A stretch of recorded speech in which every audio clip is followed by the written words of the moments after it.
Sziasztok! Engem Polgár Patriknak hívnak, az Orbi Startup társalapítója vagyok.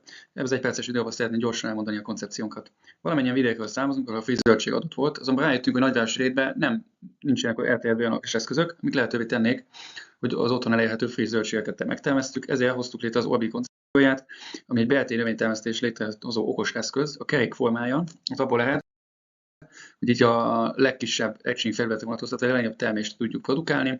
Hozzávetőleges paramétereit itt az ábrán láthatjuk. Egy applikációt szeretnénk ehhez a hardwarehez fejleszteni, amivel tudnánk kontrollálni a vízellátottsági szintet, a talajkapszulák pH-ját, illetve pH-tartalmat és a keréknek a forgási rotációs sebességét is. Jelenleg az MVP fázisban tartunk, ahol szeretnénk ezt a prototípust továbbfejleszteni. Ehhez szeretnénk kérni az OTP segítségét, és minél népszerűbbé tenni ezt a koncepciót. Köszi szépen!